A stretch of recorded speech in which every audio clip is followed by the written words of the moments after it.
ایک یہودی نے ایک عالم دین سے پوچھا کہ تم مسلمان ہمیشہ کیوں وہ قادیانیوں کو غیر مسلم کہتے ہو، حالانکہ وہ تو مسلمان ہیں، وہ تمہارے وہ نبی کو بھی مانتے ہیں، تمہارے قرآن کو بھی مانتے ہیں، اور اسی بات نے ہمارے نو مسلم، ہمارے کمزور ایمان والے مسلمانوں کو آج یہی وہ قادیانیوں کی باتیں کھا گئی۔ اب جب یہ وہ یہودی نے سوال کیا ایک عالم دین سے کہ تم کیوں اتنے مخالف ہو حالانکہ وہ تمہارے وہ نبی کو مانتے ہیں، تو اس عالم دین نے جواب دیا، اس نے کہا تم یہودی ہو، تم موسیٰ علیہ السلام کو ماننے والے ہو؟ اس نے کہا کیوں نہیں؟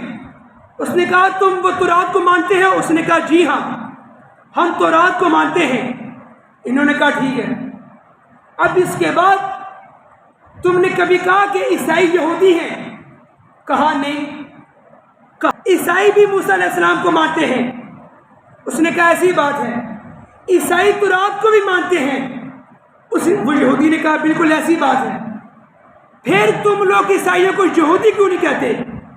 اس نے کہا ہم یہودی اس لیے نہیں کہتے کیونکہ وہ موسیٰ علیہ السلام کے بعد ایک اور وہ نبی کو مانتے ہیں کہ جن کا نام عیسیٰ علیہ السلام ہے، اور وہ ایک اور کتاب کو مانتے ہیں کہ جس کا نام انجیل ہے، اس لیے ہم یہودین کو عیسائی مانتے ہیں، یہودی نہیں مانتے۔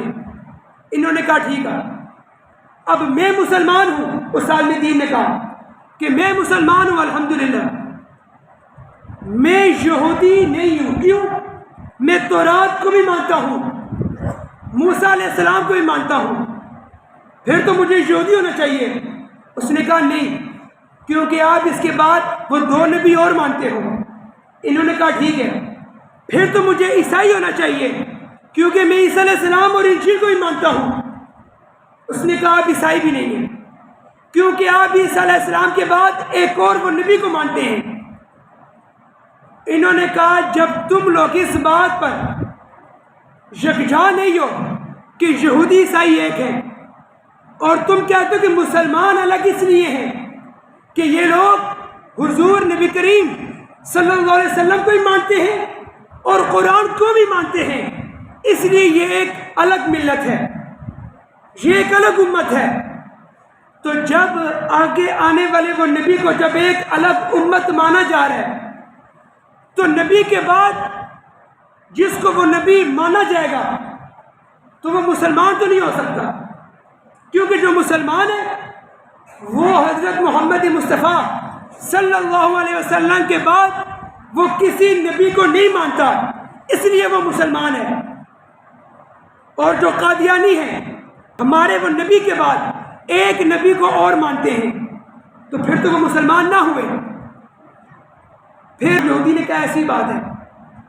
پھر اس نے اگلا سوال یہ کیا کہ تم لوگ ہمیشہ قادیانیوں کو کیوں ان حقوق وہ کیوں نہیں دیتے؟ پاکستان میں ان کے حقوق ان کو کیوں نہیں دیے جاتے؟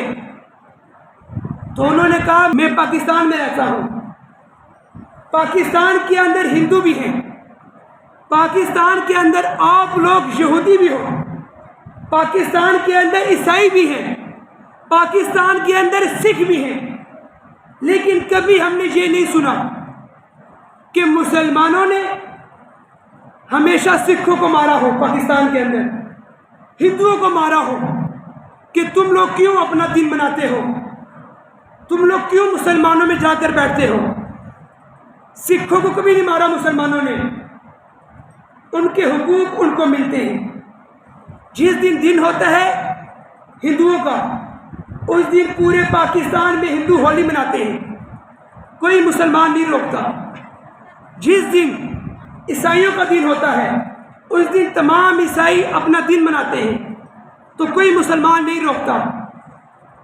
جس دن سکھ کا دن ہوتا ہے اس دن پاکستان میں سکھ اپنا دن مناتے ہیں، ان کو کوئی نہیں روکتا۔ قادیانیوں کو ہم اس لیے روکتے ہیں، اس کا جواب یہ ہے کہ مثال کے طور پر ایک کمپنی ہے، وہ 100 سال سے اپنا ایک وہ مواد نکال رہی ہے، اس میں سے 3-4 وہ بندے نکل کر ایک اور کمپنی بناتے ہیں، اور وہ کمپنی کا لوگو اور اس کا نام اور اس کا ٹائٹل اپنی کمپنی کے اوپر لگا لیتے ہیں، تو آپ مجھے بتاؤ کہ پوری دنیا میں کوئی بھی قانون یہ نہیں کہتا کہ انہوں نے اچھا کام کیا ہے، یہ کام وہ لیگل کام ہے. سب کہتے ہیں کہ یہ کام انلیگل ہے. کیوں؟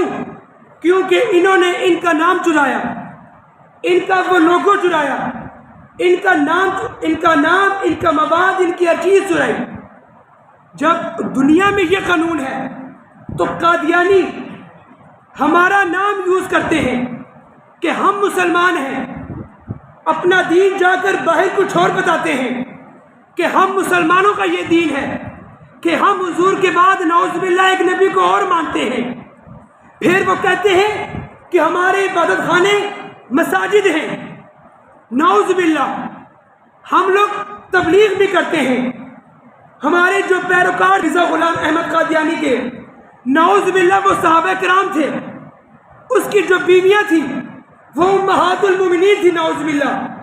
اس نے یہاں تک اپنی کتاب میں لکھا ہے، ان کی کتاب جو تذکرہ کتاب ہے اس میں یہاں تک لکھا ہے کہ نعوذ باللہ جو مرزا غلام احمد قادیانی کی جو بیویاں ہیں ان کو نعوذ باللہ امہات المومنین کا وہ درجہ دیا گیا ہے. نعوذ باللہ جو قادیانی کے پیروکار ہیں یہ نعوذ باللہ صحابہ کرام ہیں. تو جب یہ نام یہ یوز کرتے ہیں تو اب آپ مجھے بتائیں، کیا میرا اور آپ کا ایمان اس بات کی اجازت نہیں دیتا کہ ہم اس کو روکیں؟